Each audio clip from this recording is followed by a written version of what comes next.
We're a mixed farming enterprise about 85 kilometres west of Esperance. We're running about 6,000 merino ewes and 700 head of cattle, cows, breeding cows, and cropping about 8,000 hectares to broadacre crops, wheat, barley and canola. We're trying to build a feed system that runs for longer in the year without having to hand feed our stock. Traditionally we've left our pasture sowing till the last thing on our program. Sometimes that's a bit late and quite ineffective. So the boys from the Department of Ag and Food in Western Australia introduced us to summer sowing a couple of years ago now, and this is our third year of summer sowing, and the benefits are fantastic.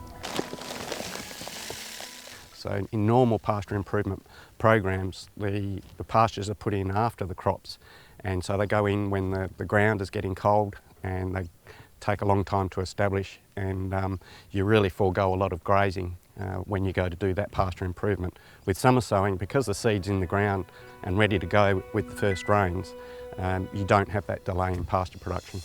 The summer sowing is particularly suited to species that are hard to extract seed to get it into a germinable state. Ceradella is one species where the seed is actually enclosed in a woody pod, and by putting it in at that time, it exposes it to the elements, particularly fluctuating temperature, to break down the dormancy that protects the seed from untimely germination. Simon is working with us as a collaborator on an MLA project. The farmers in the Esperance area and the group that they operate under is called A-Sheep, and they came to us because they had a particular problem with their traditional subterranean clover-based pastures, where the subclover is succumbing to a number of different diseases. Given that, they also want a legume-rich pasture that will put the benefits in for their cropping rotation into the future. Bit of rain and we'll have a good stand here. The initial cost is actually buying a good certified seed source that you know is free of weeds and has high germination and contains the cultivars that you particularly want. There certainly are costs over what we've traditionally been doing, but the benefits are hopefully going to outweigh the cost.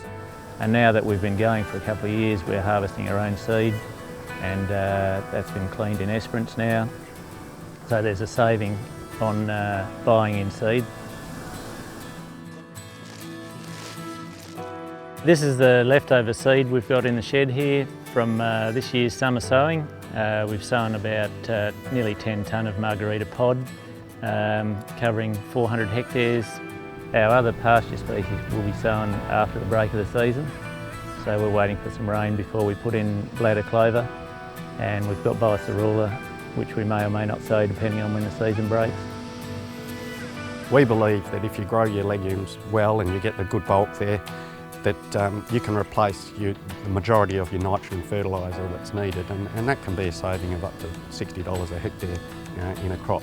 You are putting legumes into the system, and they do need to have the right rhizobia bacteria in the soil, and so with many of these species, particularly bladder clover, you need to put the inoculant in with them. The golden rules are using the right species and cultivar. So at the moment we'd say Margarita or Erica French Ceradella and Barthollet bladder clover. The other one is minimising the risk to residual herbicides, so avoid residual herbicides in the crop before or in summer spraying. The third is actually choose the right soil type, match the right soil type with the species. So acid, coarse textured soils for Ceradellas, and finer textured, higher pH soils for Barthollet bladder clover.